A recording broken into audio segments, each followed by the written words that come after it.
Next, we're going to hear from Carissa Herb.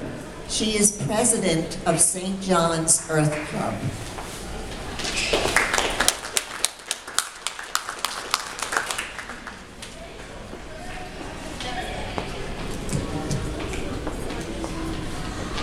I don't really know how to work microphones, sorry.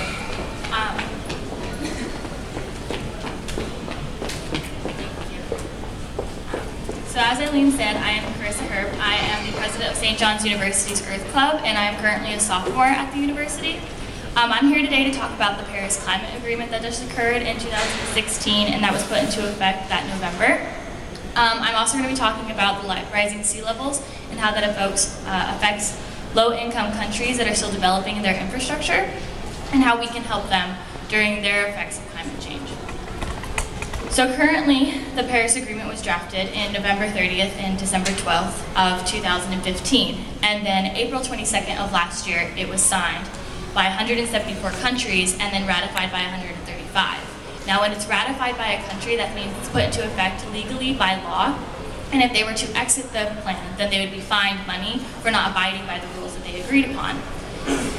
What was different from the other climate meetings that this one was actually agreed upon was that they made this one legally binding, and they opened up the conversation for countries to make their own limitations for them changing and adapting to the changes of climate change. So it made it reasonable for them to say, this is what we're going to do to our infrastructure and our economy in order to change so that we can help these developing countries and keep on track. Now, the Paris Agreement's intentions, and this is a summary of their actual statements, the intentions of the Paris Agreement are to pursue the responsibility of individual capabilities to reduce our contributions to climate change in the most effective and progressive way possible. Those that are most vulnerable to the effects of climate change being recognized as in need of focusing when funding and transfer of technology comes into conversation.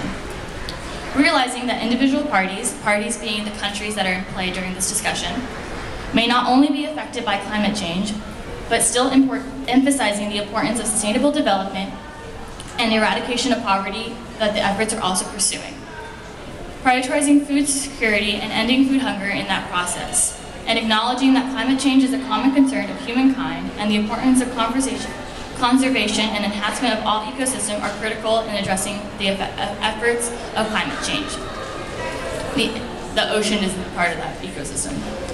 The importance of all-level engagement, education, public awareness, public participation, and public access to information will help push all efforts forward at a more rapid pace. Sustainable lifestyles, consumption, and production also play an important role in protecting our environment from climate change. Now, currently, in the statistics that were drawn from National Geographic, the ocean is rising at a 2.8 to 3.2 meter per year.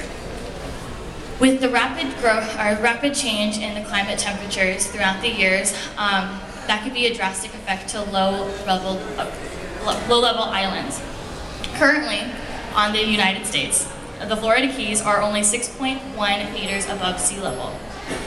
A 3.2 meter change in the level would put the Keys at 3.1, or even lower than that. So by the end of this decade, we can no longer see the Florida Keys even existing.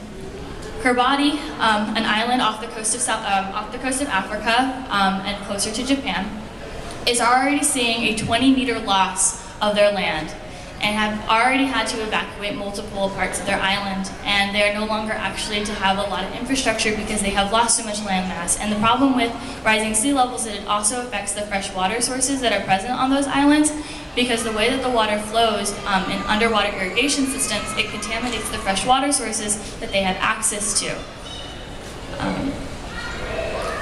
Right now, they are only presently 23 meters above sea level, and that is rapidly changing, and they actually have flood walls present on all of their islands that change day to day from daily flooding.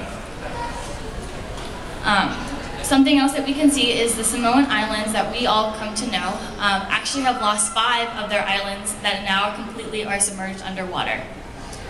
Something that we can do to help benefit this Climate Act is to take daily effects into action. That could be anything from limiting your use of fossil fuel transportation, plastic use, A lot of the recycling plants that still presently recycle plastic, even though recycling is a beneficial resource, it still contributes to a lot of carcinogen release. And greenhouse gases is the reason why the Earth's surface is heating up in temperatures. The solar radiation is trapped within the ozone, and greenhouse gases are specifically carbon, methane, and nitric oxide.